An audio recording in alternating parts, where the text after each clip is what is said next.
Well, hi everyone, Corey Barker here. Welcome to my homepage at CoreySBarker.com. If you're here, you probably checked out my guest post over at Scott Kelby's blog at ScottKelby.com. And in this video, I really wanted to show you how I applied some of the finishing touches to my Iron Man illustration that I was talking about over in the guest post. If you haven't checked it out, go and read about how the idea came to and how I was able to apply some of the various effects in Photoshop to achieve certain levels of realism around the image. Now, what I want to do here is add some finishing touches like scratches and some battle damage on the suit, because at a certain point it got to where it was looking a little too polished and looked really good, but a little too good. I wanted to actually kind of mess it up a little bit, like it was really in the heat of battle. So I'm going to start with talking about the scratches that I applied to the suit, and I'm going to concentrate on this chest plate area right here in the lower area of the suit. And to do that, I wanted to be able to apply it using a custom brush. Now, what I did was went to Fotolia.com and located some several images, in fact, of scratched metal. And in fact, that's what I searched for, was scratched metal. And a number of different results came back. And this one in particular I liked because it had a lot of interesting random scratches in all directions, and even some vertical ones, as you can see right here. But I'm going to need to do a little bit to it before I can define it as a brush. So just to show you what I did, I first knew that I was going to need to get rid of the really harsh edges in here. And I don't need the entire area of this graphic to be the brush, just a small area of it. So I'm really just going to worry about the center area here. So I'm going to go in the toolbar and grab my gradient tool and make sure that I'm using a foreground to transparent gradient right here. And I'm just going to press the X key to bring white to my foreground. So I'm using foreground color to white to transparent. And I'm just going to apply the gradient directly to the background layer. I'm not going to create a new blank layer. And just start here at the top of the image and just drag the gradient in. Actually, let's use a linear gradient. And I'm just going to drag it in from the top and each of the sides, and then coming in from the bottom here. Then I'm going to go up in the options bar and change the blend mode to overlay, and this is going to allow me to get more contrast as I move in closer to the center of this, leaving darker areas intact and just getting rid of the more lighter areas. Now, once I'm in really close, I'm actually going to make a levels adjustment and really tighten the contrast much more, just by moving the sliders in until I get something that looks more like just some random few little lines there, and that looks pretty good. And then I'll just simply click OK, and then I'm ready to define the brush now. Now, I do not need to make a selection or anything like that, because when you define a brush in Photoshop, it ignores all the white areas and will only look at the darker gray areas or black areas, making those the actual opaque areas of the brush. So you just simply go into the Edit menu, go down here and choose Define Brush Preset, and then you go ahead and give it a name, and it saves it into your brush menu. Now, I've already done this and created my brush for the one I used on my actual illustration. And if we jump over here, I'm actually going to go and select the chest plate and go ahead and create a new layer above that one. And then go ahead and select my brush tool. Now, what I did was save this as a tool preset. So if I go into my tool preset icon up here at the very top and far left of the options bar, there you can see I have battle damage brush here. Now, just to show you what's going on here, after I defined the brush, I went into the brush options here and applied a few features, such as inside the shape dynamics, I increased the size jitter to 100%, angle jitter also to 100%, and then I increased the roundness jitter just a little bit to around 31. And then I activated flip X and flip Y jitter here at the bottom. Then I went and activated the transfer settings because I want to have the opacity jitter, but not by using static setting, but rather using the pen pressure from my Wacom tablet here, so it will randomize the opacity of the scratches as I paint. Now, on that blank layer, I'm just going to go down here in this image, and instead of painting a little bit, I'm just going to dab here and there, and you'll see that it applies the scratches to the surface and really gives me the look that it's really taken on these scratches and really damaging the surface of it. Now, in some areas it might go over the edge a little bit, no problem there. We'll just take the eraser tool and just erase that area. And in no time at all, we now have scratches and wear on the surface of this suit. Now, I'm going to go ahead and create a new blank layer above that one, because we've added the scratches and that looks really good, but I want to add some deeper scratches into the suit as well. So with that, I'm going to go and grab the brush tool yet again, and this time I'm going to choose a default brush here inside of this preset, and it's this little tiny brush right here. So I'm going to grab that, and you can see by default the behavior is not very exciting. It's just kind of a streaky look. So let's go into brush options and change up the behavior here. I'm going to activate shape dynamics and bring the size jitter again all the way to 100% and the angle jitter up to 100% as well. Now, back up here in the size jitter, I'm going to change the control to pen pressure as well. So it will vary the size of the brush as I paint. If I press light, it's very small. If I press heavier, it gets even thicker.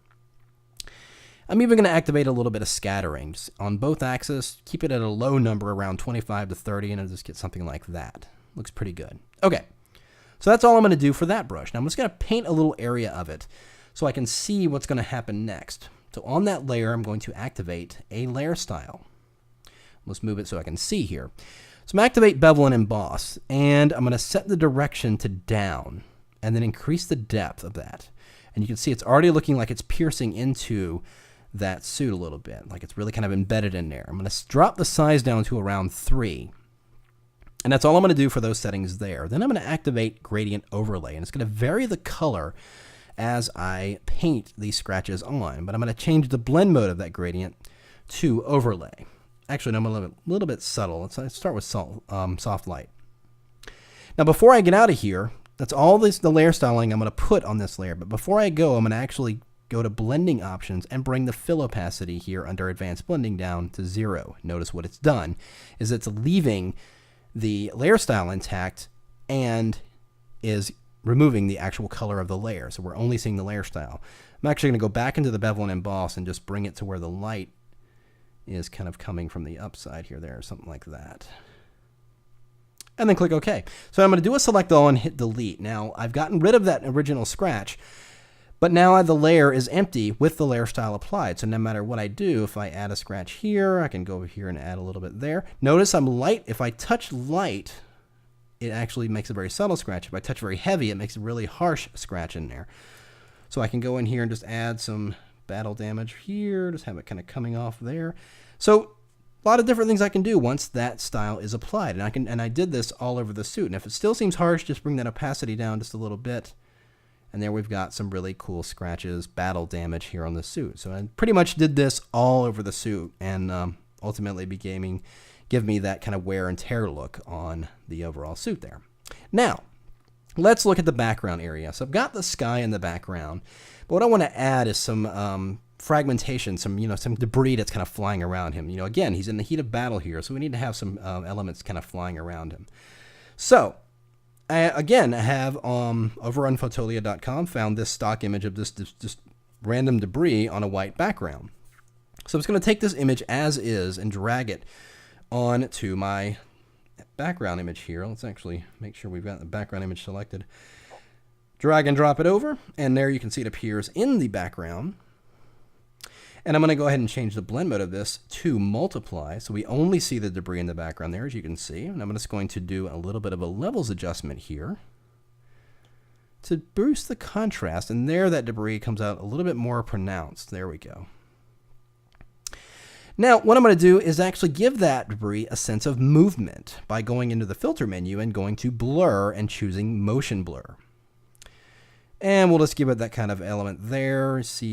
Give it a random angle and just give it a very low distance of pixels there. About 30, I think, will do fine. And you can see that movement that's going on there. That looks pretty good. Now, let's go back up.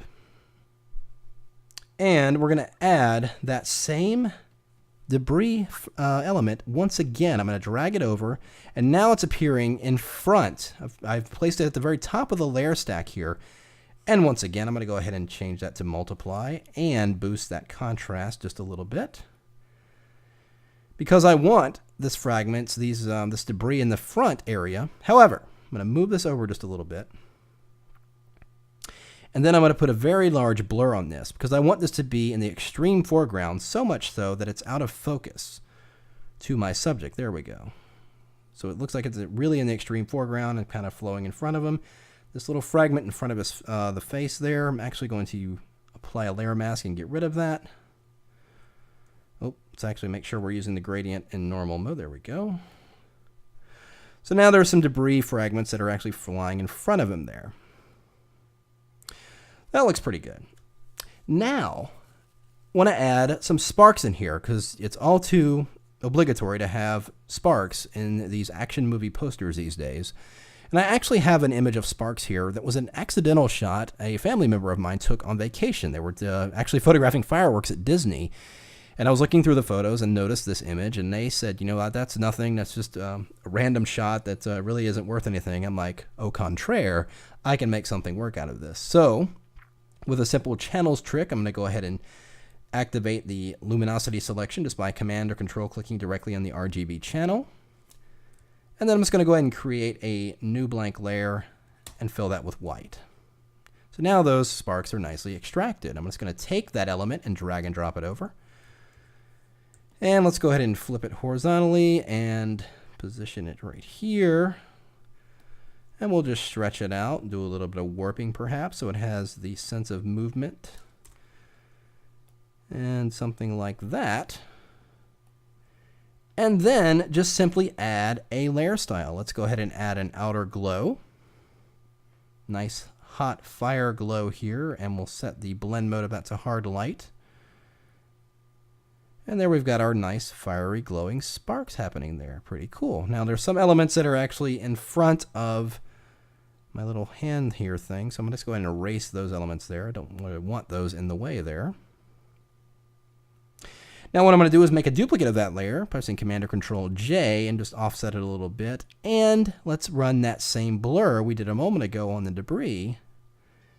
And that will give me those spark elements, like there are some closer to us and then ones that are closer to our subject, and actually gives it that element that there's, you know, really a lot of chaos happening here. Then I'll proceed to add other elements. So I've added some enhanced glows to the chest piece. Then I've got, well, there's some other spark elements. Some other gradients in here just to kind of darken up the image a little bit. No, it's enhancing the glow there. Then we've got things like edge glows that are emanating from the hand and the chest plate. Notice if I turn the layer on and off, is getting those little edge glows coming from the eyes and all those things. Another enhanced glow on the chest piece, and then I'm going to go ahead and add another enhanced lens flare coming off the hand here. And then I've done a little bit of a high-pass sharpening layer just to give it a little bit, bring out the detail a little bit more. If I zoom in here and I turn that layer on and off, you can see that sharpness is just really helping punch through. And then lastly, I added a texture layer, very subtle texture to the overall image, just to give it that little bit of roughness, so it's not so clean, just to help enhance that the ruggedness of this a little bit. Now, one last thing I did add is I created a merged copy of all the elements that make up the Iron Man here, and on its own layer I colorized it and then changed the blend mode to soft light. Now notice if I move it, there's that subtle little bit of blue version of the Iron Man there. Now if I turn this on and off, notice what it's doing. Because we've placed this in an environment of cool, there's like a cool sky in the background and it's just kind of a, you know, like a cold environment. It looks a little warm right there. So this is just really kind of cooling him down and really enhancing the glow of the light and everything like that. And this is ultimately how it came to have that kind of atmospheric effect of not just the light emanating from his various parts like his eyes and his chest and everything like that, but he's also reflecting the environment around him, which is a very cool environment. Even though there's some subtle hot elements in the foreground, the overall effect really stands out. Now this way it looks pretty good, but it's a little too warm. And I didn't really want to go in and desaturate the various elements, but just rather do a layer effect and really help bring out some of the more of the detail, and at the same time cool down those elements and really help it blend into the environment a little bit more. But that is ultimately how it came to bring all these elements together, bringing it from a simple sketch on a Photoshop canvas, ultimately realizing it into a fully rendered Iron Man, all right here inside Photoshop. So if you feel compelled to want to play around with different various illustrated elements, again, this was an illustrated piece created entirely from scratch, but doesn't mean these principles cannot be applied to photographs when you combine illustrated elements with photographic elements or vice versa. So try and experiment, have fun, and I hope you enjoy all the things that I've talked about up till now, and be sure to check back here on this site, CoreySBarker.com. We've got a lot more things coming down the pike with more 3D and more Photoshop stuff. I hope you stay tuned. Thanks for tuning in.